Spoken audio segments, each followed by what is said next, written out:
Hello there! Have you just got yourself a brand new Tesla Model Y Juniper? And do you know how all of the controls and the settings work? No? Well, there's good news. We're going to show you how on Just Get a Tesla.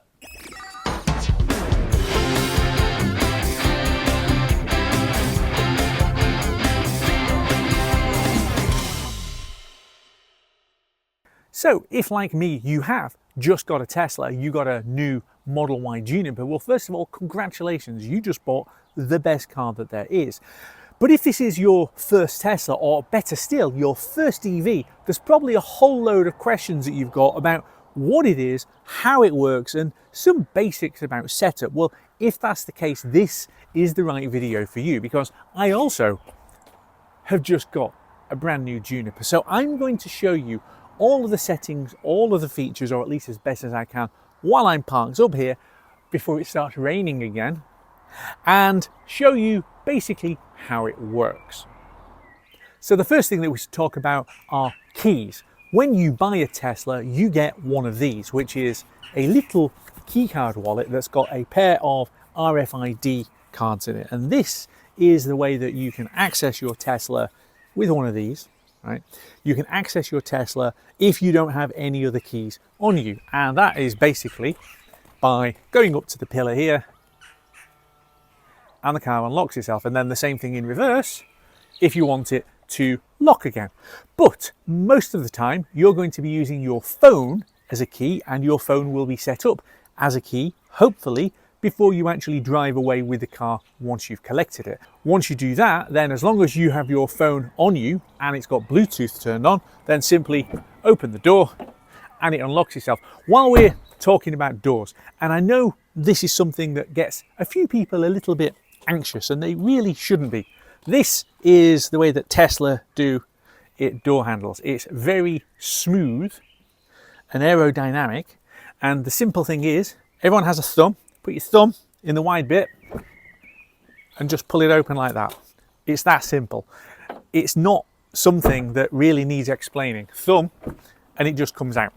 And that's it, basically.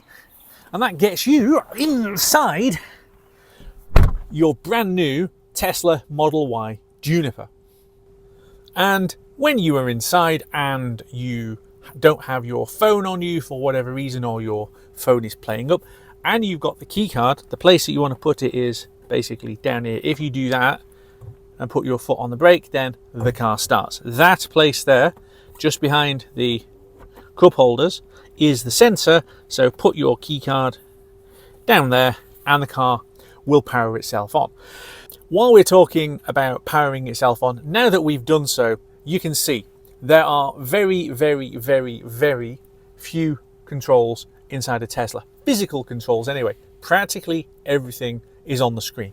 We'll come to the screen in a second, but first of all, let's talk about the few controls that we have. And on the Juniper, they have improved the size of the exit button, which is this one here. Press that to open the door. And also the fact that they have added some labels on it. So this here is the emergency escape in the front. This is what you use if the car has completely lost all power and the electronic locks aren't going to function. Basically just pull this up. I'm not going to do it now because it says only use it in an emergency. Obviously these are window switches, and then just in case you're wondering, in the back it's basically the same thing, again with the thumb. So here we are in the back, and it's exactly the same thing. You have got your, here is where you open the door button, but there's no pull thing there, there's just a window switch. But down here you can see there is a flap, and underneath this flap, if you remove it, is a yellow toggle, and you literally just pull that and it opens the door. That is not something that was on my previous Model Y. It's been added since, just to make it nice and clear if for whatever reason the car lost power and you needed to get out. So having got out, let's just do a walk around the car. So my car comes on the 19-inch wheels, and these are removable covers, so the actual wheel is there. This is just a bit of plastic trim. You can take these off and just have the bare alloy if you want, or replace them with other covers. The choice is entirely up to you. If you want to open the boot, well, it's fairly straightforward. There's a button up here that opens and closes the boot. And then if you want to close it again, the button's there to pull the thing down, and down it comes. One point, which is that this at the moment is opening basically as far up as it'll go. If you want to reduce the height, say you've got a restricted height or something, move it to wherever you want and then press and hold the button. And now it'll only open and close to that point. So I've just adjusted it, and now it won't open as far because I told it to stop. And then if you want to revert it back to where it was, again, push it up, press and hold, and there it is.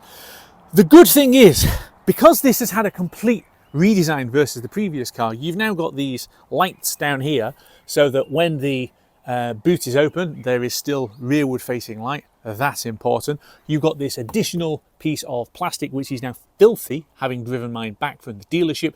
This just sticks out far enough that this would get pranged rather than the metal when you are in an accident. If that was to happen, let's say my other car here bumped into the back of it, then the plastic is going to get damaged rather than anything metal and expensive. What else have we got? Well, you got this load cover which has been completely redesigned and now effectively folds up into all kinds of different positions. You can move that around, it's magnetic, and also you can completely remove it if you want to, and it's just on catches.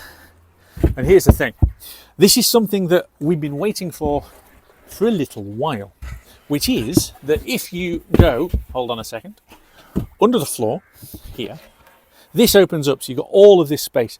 These door wells, pocket side things are really deep, as is this, as is on that side. But unlike on the previous car, you've now got these cutouts here. So what that means is that you can fold the cover up and it will go into there, which it does like that, and then drop the cover down, and then as you can see, it's completely hidden. So if you need the additional space, you can do that. If you want to drop the rear seats, there are buttons here to be able to fold those down, and they just drop completely automatically, which is great. And then if you want to pull them back up again, press the buttons, both of them, and up they come. That is a new feature on this car. That is something that wasn't on the previous one. But also note, that is to do 60-40, but you can also do 40-20-40 like that. There's also ISOFIX tethers and things like that on here. There are clips on the inside. We've also got hooks here for a net and for various other things. There are lots of places to be able to hide things away, and also under this part of the floor as well. So if we were to move that one and then lift this one up, there is a bit more space under there too. So there's all kinds of places where you can hide things away. We should also talk about cameras, because the way that this car sees is by using a suite of cameras around the car. So here on the B pillar, you can see there is a camera, and that is a forward facing camera. And then on the wing here, there's another one facing backwards. If we go around to the back, there is a camera here for staring out the back.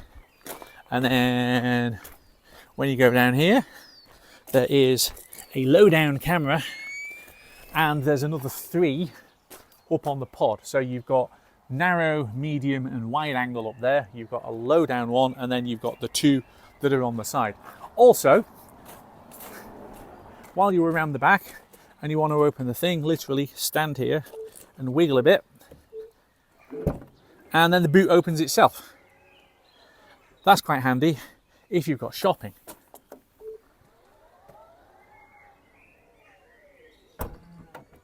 Going back inside the car for just 1 second, I want to show you the main screen and the controls. So we've just been opening the boot. You can do that from there, and it opens. You can also close it, and there is the option to pause it if something is going to get trapped. And then you can open the bonnet or the frunk, depending on which market that you're in. And let's go and have a look at that, because unlike on some other EVs, there is absolutely masses of space under here. So this is where I keep my, so this is what you get from Tesla at the moment in 2025 when you buy a car. You get a big cable for Type 2 charging. Again, this is European spec, and you get a warning triangle and first aid kit. You do not get the, what I call granny charger, which is the plug into a wall outlet charger. You have to pay for that now because, quite frankly, a lot of people just simply weren't using it. I do, so I'm going to get one, but that's okay. And then here you have got your top up for your washer fluid. It used to be up there on the old car. It's now down here. All of this has been redesigned. And talking about redesign, have a look at this. So first of all, there's your towing hook. There is a button which, if you press that, what it's doing is it's opening the latch in here. So if you were a very small person and you ever get marooned and stuck inside the front of your Tesla, push that and it will basically open the top. But here you have got a drain. So if we just pull that out, that is literally a plastic bung which will allow you to, well, I think this is an American thing. In essence, you could fill the whole of the frunk with water and ice and then beer, and then when you're finished with your party, simply pull the plug out and all of the water drains out at the bottom. It's a nice feature to have. I don't think I'm about to use it myself, but I like the fact that it's there. And then when you close the bonnet, you're basically supposed to use two hands, not one hand. Okay, we are back inside the car, and let's talk a bit about the screen and the controls, because I think this is the part where people might think, how does this work? And I'm not going to go through every single menu because that would take absolutely ages. In essence, think of this as an iPad or another computer tablet or your phone. It's very, very simple. So you've got a taskbar effectively at the bottom here, and it's got various different controls on it. The obvious one is the car symbol down here. Press that and it pulls up a whole menu of different items, and then press it again to make it go away. Over on the left hand side you have got volume. Now the volume will also appear when you change the volume up and down on the steering wheel using the left hand wheel. And then just as another point, the little bars up and down here, this changes the audio settings, so tone, balance, options. So my car has got various different things on it, and different cars have got different features on them. Mine is the all-wheel drive long range, so it's the spec that's got the most things on it. The other point is, if you're ever wondering, hey, where do I actually find a particular source, then what you do is go onto your sound settings and this, and then go to sources, and that's the list of everything that the car can do, and then you can choose to select them or not select them. It's that simple. So we're going to get rid of that, and we're going to go back onto the main menu. I've already shown you how to open the bonnet and open the boot. You can manually lock the car by pressing the lock button there as well. You can open and close the charging flap, so that also then pulls up the charging menu, and you can then go and close the charging flap. Yeah, so it then closes itself. It's fairly simple. Also across the bottom you have got various different apps. So these are basically the last things that you used, so Bluetooth settings, and at the moment it's constantly showing me the manual, but we don't actually need the manual. There is the three dots. Hang on a second, let's move that one back across. The three dots pulls you up the entire drawer full of settings. And it looks like a lot of things, and you might be thinking, gosh, how do I find all of those? Again, I'm not going to go into all of them. You need to have a play. We'll do a few of the main ones, and then you've got your phone. I've got Spotify as my current primary audio thing. And then this one here is cameras. Now I'm going to get rid of this because you don't actually need that on this car anymore, because the buttons on the steering wheel, there is a, would help if I could see, there is a, hang on, yes, here. So there is a camera button here. If you press the camera button, it pulls the cameras up. So you don't need it on the menu anymore because it's already there. Can I get that back? Yes. Pretty much just about. So that is in effect where you're at. So if you want to move any of these icons, if you press and then hold, you can see there's a cross. Get rid of the cross, and then the thing goes away. Similarly, if you want to add something else, let's say you wanted to put your tune in thing there, literally drop it there. So you can see recent apps. These are the most recent things that you've been running, and then my apps. You can choose what goes here. And then the last part from on here is the temperature control. So this is climate, and this is something that I think people again are a bit worried about, because they think, how on earth does this work? Well, how it works broadly for me is that everything is on automatic. So you can see the auto is lit up here. If you want to switch everything off, just basically press and hold and it goes off. Press and hold and it comes back on. Or you can turn it manually off there by doing the same thing. But then look, here's the other point. On this temperature control that's here, you can literally just swipe your finger and it changes the temperature. It's that simple. So if it's too hot or it's too cold, simply do that. Also, when you do that, you also get this little shortcuts thing. So you've then got where you can defrost the front screen, defrost the rear screen, okay, and then turn them back off again.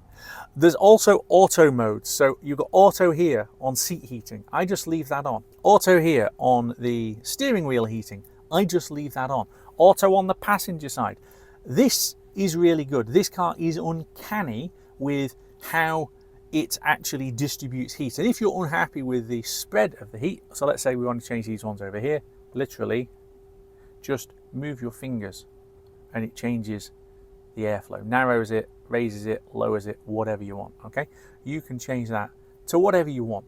You can also get it so that it oscillates, which is a new feature that's been added. You can have it so that there is a biodefense mode, right? If you do that, it overpressurizes the cabin so that any pollutants on the outside can't find their way in. Or you can have auto in terms of whether it is letting air inside or not. Again, if it detects something, it will turn itself off. You can change the fan speed, low, medium, high. On auto, it will basically stay where it wants it to. These controls are really simple. And if you're unhappy, then the other thing, of course, that you can do is press the make the temperature 25 degrees. Didn't work. My voice controls never work. Try it again. Set the temperature to 25. And there you go. Set the temperature to 20. You can even do things like, my bum is cold. It won't do it. I struggle with voice commands, and part of that is my accent, and part of that is the way that I talk and the way that I choose words. Voice commands work for other people. I can't show you consistently how they work because I apparently am a northern Philistine and it doesn't know how to talk proper like what I do. Anyway, there's the basics of the controls at the bottom. If we then go to the top, you've got a map view up here, and if you tap on that, it will bring up basically more map, and then you can swipe literally left and right to choose between map view and car view. And then you've got the time up here, you've got the temperature. There's a little weather symbol, which when you tap on that will give you what the weather is and the weather forecast for where you are. But it will also then show you the weather forecast for where you're going once you're navigating. You have got things up here like the SOS phone thing, where basically tap to call and it will call the emergency services. This is showing me that I have got a software update to do, which I will do a little bit later on.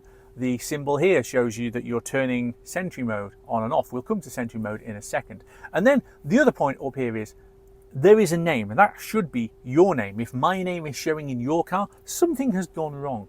But if you tap on that, you basically get profile settings. So what you can do is you can add different profiles, both for different drivers, but also you can have a third one if you want to have easy entry or something like that. Just literally add a new driver. But what you want to do is to program other drivers who've also got the Tesla app on their phone, and then they will appear on here. What that will do, if you change the profile, what it will do is every time that person opens the car, then their settings will be applied. And what I mean by their settings is if we go back into the car menu and go into the first tab, which is controls. This gives you basically an overview of all of the basics, but if you want to adjust the steering wheel or the mirrors, the place you do it is here. And I know that people say, well, why is it on a screen menu? But the simple truth is, how often do you actually adjust your mirrors or the steering wheel? I've set the steering wheel where I want it, and I'm not going to change it again because that's where I want it. Another driver, so my wife, will have it set in a different position, but once she set it using this, she won't need to set it again because it will come up with her profile and it will just automatically move itself. The steering wheel and the mirrors and the seat will all adjust to whatever profile has been saved under the name. But if you want to change them, basically press on mirrors and then it gives you a choice of left and right. And then all you're doing is using this control here. So when it says about use your left scroll wheel, that's literally all you're doing, scrolling up and down and moving it in and out. Similarly, you can choose to auto tilt, auto fold, auto dim. And then we can do exactly the same thing with the steering wheel. So move it up and down. So literally up, down, in, out, and so on. I want to restore because I don't want to keep what I've just done. But basically it's that simple. You've also got a few other fairly simple things over here. So you can fold the mirrors and the mirrors fold. And again, you can save the location so that the mirrors always fold in a particular location. Well, I've got my mirrors to fold when I get out of the car and it locks anyway, but you might want to change that. But basically unfold the mirrors. You can also turn the child locks on and off. You can turn the window locks on and off. You can open the glove box. And mine opens first time. That's the first time I've ever opened this glove box. So there you go. Actually, what's inside the glove box?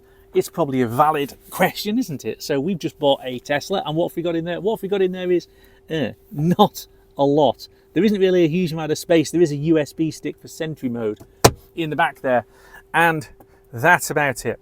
But everything else, look, you in essence set some of these things once, and then that's the only time that you set them. You can also see you have got the wiper controls here. Okay, so I've got it again set on auto. That's where it stays. You've got the lighting controls up here. They're on auto. That's where that stays. But if you want to change them on the steering wheel, you've got these two buttons. If you press the lights button, it will flash the lights. And if you press the wipers, it will give them a swish, and it will also pull up a menu there for the wipers. And it's the same thing with the lights. It pulls up the light settings. So you can just give a quick flash or a quick wipe and that pulls up the settings, or you can just go into settings there. Let's have a quick run through some of the other things that's on here. Dynamics. This is changing your acceleration mode, changing your regen mode, which is new for the Tesla Model Y Juniper. We've got a thing called traction mode, where basically you can select a slippery surface or off-road assist. So if you need to try and slip start or something like that, you can change your steering weight. And then you've got a thing called auto shift. Once the car's cameras have calibrated, and that takes about 10 miles, then the car will automatically detect whether you can go forwards or backwards. So it uses the cameras to be able to do that, which is really quite clever. You've got the charging menu. So if you've got the standard range battery pack, then this bit of the menu here won't be there because it recommends you charge that to 100% as much as you want. I've got the long range pack where it recommends 80% for daily use. But if you want to go further, just adjust it past 80% and it will ask you, do you want to keep to 100% all the time, or is this a one-time only thing? Well, we're not going to do that right now. We're going to reset it back to 80. You also can change the charging current. So if you've got a particularly difficult piece of wiring that you're plugged into, you can reduce the number of amps. And then of course you can schedule. So at my location, you can set preconditioning so that the battery will warm itself before you set off at a particular day and time, or you can also set a scheduled charging, and also you can stop the charging. So if you've got Octopus or something like that and you get cheap and overnight tariff between say midnight and 5 a.m, then you can literally set it to start at midnight and you can then set it to end by whatever time that you want. So you get it so that the car knows when it's supposed to be charging, and that's all that it's going to do. The Autopilot menu. This is changing the way that Autopilot works. So on this particular car at the moment with the current software, you have a choice of either traffic cruise control or auto steer. It really needs to be one press and then two presses. I'm sure we'll get that back. You can set, does it go to your current speed or does it get to the speed limit? All that means is that when you turn Autopilot on, which in this car is by pressing the center button, that it will either set Autopilot at the speed you're doing, or it's going to try and go straight up to whatever the speed limit is. Personally, I have it set to the speed that I'm doing. You might disagree. You can have an offset of either a fixed number of miles per hour or a percentage that it will let you do, where it will give you a little bit more than the speed limit. Forward collision warning, this is where the cameras detect for things ahead of you and warn you, and it will then slam the brakes on if it needs to, because otherwise you're going to crash into something. You've got lane departure avoidance, so you can have it so that it's just on warning or assistance. With assistance, it will steer you back in. You then have automatic emergency braking, which is forward collision warning. As I said, it will slam the brakes on. Obstacle aware acceleration. This is this is basically something that it stops you from accelerating into an object. Okay, so you can't drive the car into something. And then you've got a few things here like a green light traffic chime, speed limit zone chime. It will basically go bong every time either the lights turn to green in front of you or the speed limit changes. You can have locks, so you have got basically phone keys set. As I said, I have got my phone set as my key, and then you've got the two key cards. You've got the child locks, and you can have it either side. You can have window locks, turning them on and off. Walk away door lock, well, that is a very useful thing to have. When you walk away, the car locks itself. And if you've got your phone set up as your key, the car will literally lock itself as you walk away. This is new. Hands-free trunk. Stand behind your vehicle's boot with a phone key unobstructed until you hear chimes. Now, we're going to go and have a play with that one in a minute, because that is going to be fun. And then unlock on park, which is that when you basically park the car, it unlocks itself. And then just warnings about different things, right? So do you want it to warn you when you've left your doors or your windows open? Lighting. Headlights, as I said, I just leave them on automatic practically all the time. Adaptive headlights, we have got LED pixel adaptive lights in Europe. I think they're now rolling out in the US, which is odd that you didn't get it and we did. And you can turn the headlights on and off when you exit. The accent lights, these are the LED strips that run both around the front of the car and also in the back, as you can see there. And you can basically set them to whatever color you like, which is great. I've got them to the same gorgeous blue that my car is at the moment. And then you can set the amount of basically brightness that you get. So make them much brighter, make them much dimmer, wherever you want to get it. The dome lights are just the lights in the roof, and then the footwell lights. Seats. This gives you a menu for all of the seating. So you can set the heating on in the back, you can do the child locks in the back, you can fold them in the back, you can do everything from here, and you can also make the passenger seat in the front move forwards and backwards by pressing that button. The display menu is in essence giving you a choice between light, dark and auto. A blue light filter for when it gets darker. I just leave it on auto brightness usually. The blind spot camera means that when you put your indicators on, it will show you out of the side camera. Yeah, that's all that does. And then there's things like screen clean mode and whatever else. Lock rear display basically means that you can stop the people in the back from fiddling around. We'll show you that in a minute. And then the scroll wheel function. You can basically, there is a long press that you can put on and you can set it to whatever you actually want it to do. So at the moment it's set for defrost, but as you can see there's a whole load of different choices in terms of what press and hold actually does. Defrost is actually a good idea if you're in the winter especially and you want it to start defrosting the windows. Literally just press and hold the center wheel and off it goes. Schedule we've already touched on. Safety is where you can do things like sentry mode. So this is where all of the cameras will record based on whether anybody is going around. Camera-based detection, well, how can I put this? This one says it uses the vehicle's external cameras in addition to vehicle sensors. The vehicle sensors basically are, if someone picks the car up and sticks it on the back of a truck, then it will go off. Otherwise, we don't have sensors anymore. We want to view cameras over the mobile app some of the time. We'll get back to that one later, but you can view your cameras using the app. And then dash cam, I've just got it as automatic and on honk. So if you honk the horn, it will save your clip. I don't have any clips to show you at the moment because this is all new, but there it is. And then it will give you a warning for things like blind spot. If there's somebody's there, it will ping so that you are there. And then just a whole host of other bits and bobs. You can set a speed limit mode where it will not go faster than whatever speed you want to set. You can set your cabin overheat protection. So if the car gets too warm, it will kick the air conditioning on. You can turn the front airbag on and off. All kinds of things can be changed. Joe mode.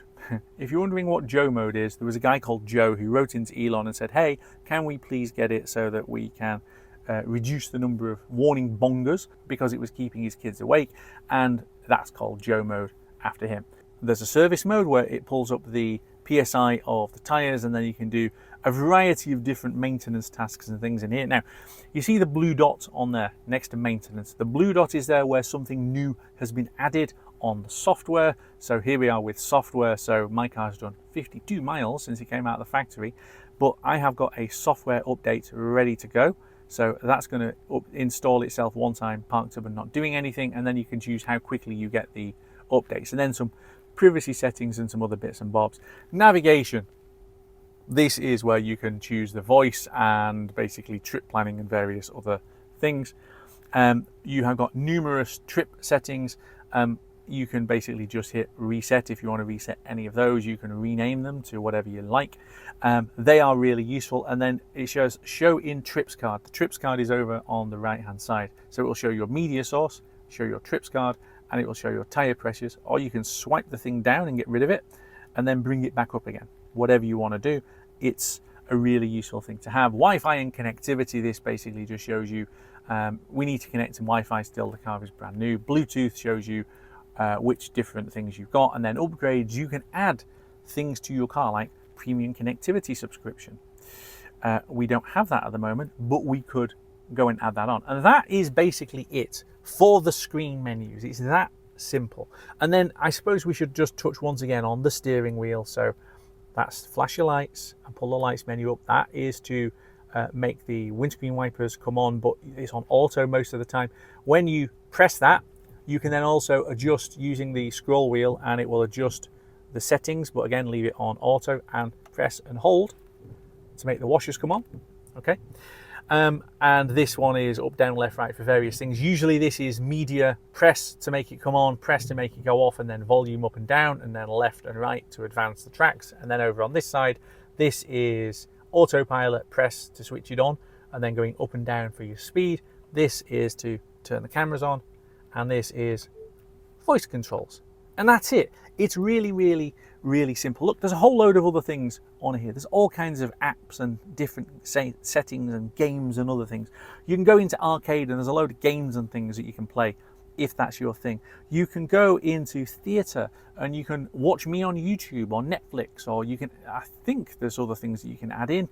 There's a browser as well if you want the internet. There's even Zoom. You can have Zoom meetings in the car. There's all sorts of things. Have a play. They're all there, and again, you can customize all of these different things. If you want to put your fan speed onto here, press, hold, put it there, and it goes there, on goes back again. Whatever you want to do, you can adjust this to your heart's content. So while we're that didn't quite work. So while we're at it, the other bits inside the cabin, you have got two wireless phone chargers. Put your phone on here and it comes on.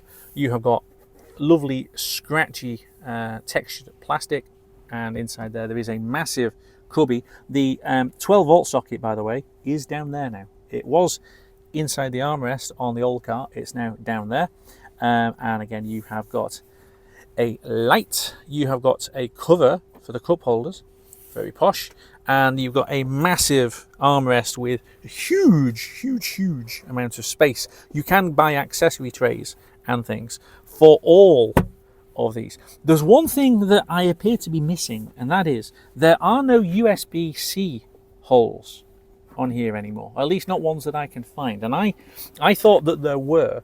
Certainly there used to be 2 USB holes down here on the previous car, and then you had the lighter socket in here. Now I can't find USB holes anywhere, which no, sorry, there's one there. There's one USB hole there. There's another 2 on the back of the screen in the back. And talking about in the back, let's just go and have a look, because we were talking about the screen, and the screen in the back is in essence a clone kind of the other one. So you've got fan controls there, and you can just turn the fan off if they want to do that. You can go to seat heating control, so that's the rear left and rear right seat heating. Literally press it and it comes on different levels. Yeah, you can even move the front passenger seat. Yeah, if you want it out of your way, you can do that from here. That's why you can lock this screen out if you're in the front. And then you've got theatre, so they can watch Netflix. You can Bluetooth headphones onto here, as well as games. You can connect your Bluetooth controller onto here, and then you've got separate sound controls for here, as well as a pair of USB-C holes.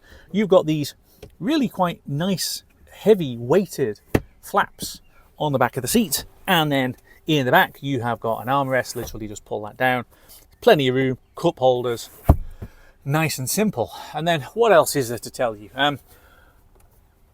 You have got some rather nice weighted, damped coat hooks there. Obviously mega panoramic roof, and you can actually see the line where the extra sun dampening that was added. Basically they made it so that even less light and heat gets through than was there previously, which is very useful.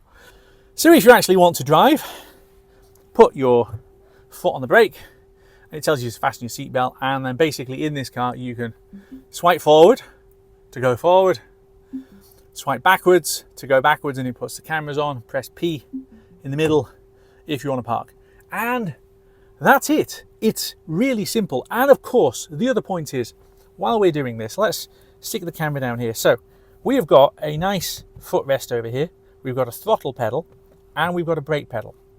If you're new to EVs, because it's all electric motors, the throttle pedal is also a brake pedal.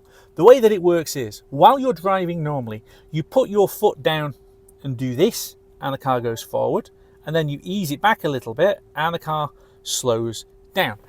On the screen, over on the side, basically up here, you end up with a little bar, and it goes up grey, showing you when power is being applied, and it goes down green when you are regenerating. And you can do all of that using this pedal. One pedal driving, and it's effectively controlled up here in dynamics when it says deceleration, reduced and standard.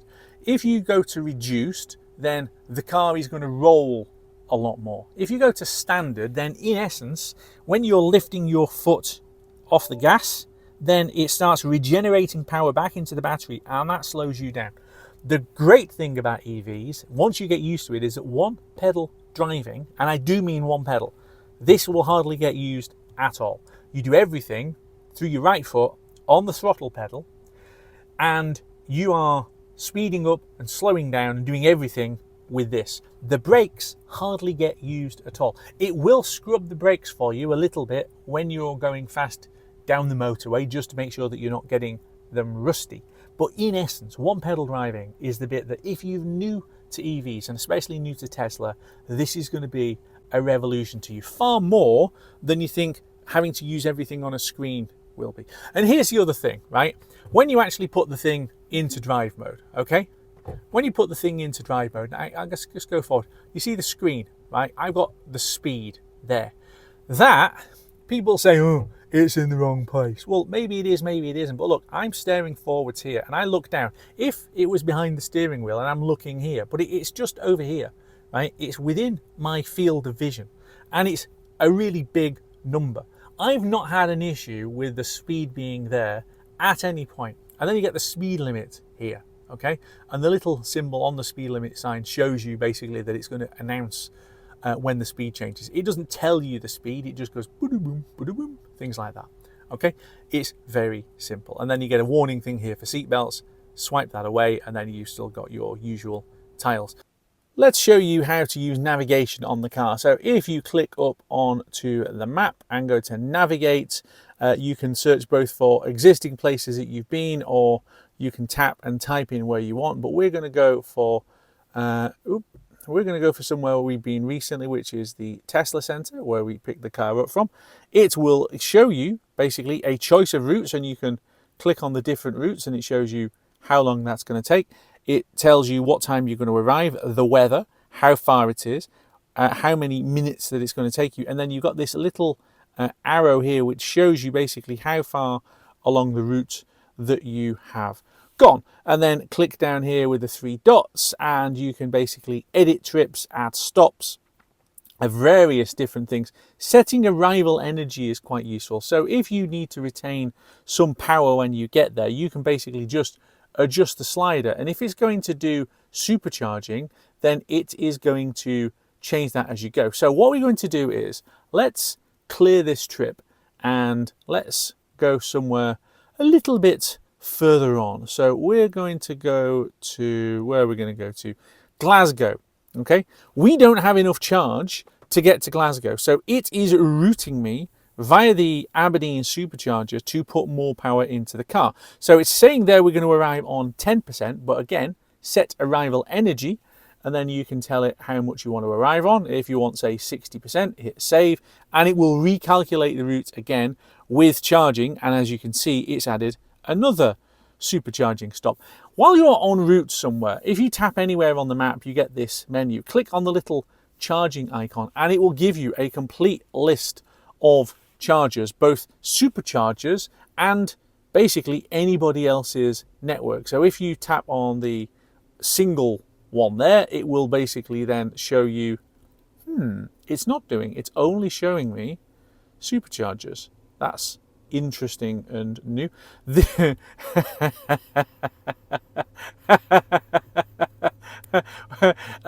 Right, so although from a distance perspective the one in Bergen is only 300 and odd miles away, there is the North Sea in the way, so I don't think that's a particularly sensible one. I think the point that I would make is that the navigation system is completely intuitive. It makes all the decisions: where you're going to stop, how long you're going to stop, how much you're going to have to pay, and as you can see, it shows you how many charging bays are going to be available when you get there if you decide that you're going to one. So let's say we want to go to the one in Dundee. Simply tap on it. It will show you how busy it is. It will show you what the cost is, and if you want to go, again, press navigate, and away you go. Now, it's immediately going to start fast preheating the battery because it thinks we're going to Aberdeen. So again, we'll end the trip. It is a really, really good system, and it's all powered by Google Maps. I know people complain about Android Auto or Apple CarPlay. You know what? If you are stuck on Android Auto or Apple CarPlay, I think it's just because that's what you're used to, rather than because that is what's best for the car. The mapping system just works in the background. And here's the other point as well. Let's say that we want to go to somewhere. Instead of having to put this in or type it manually, what you can do is a thing called send to Tesla. So you can go onto Google Maps on your phone, and you can go to and find a place that you want to go to and share to the car, and then the car will automatically program it in on here so that when you get to it, it's already navigating. This has been a longer video than I usually shoot.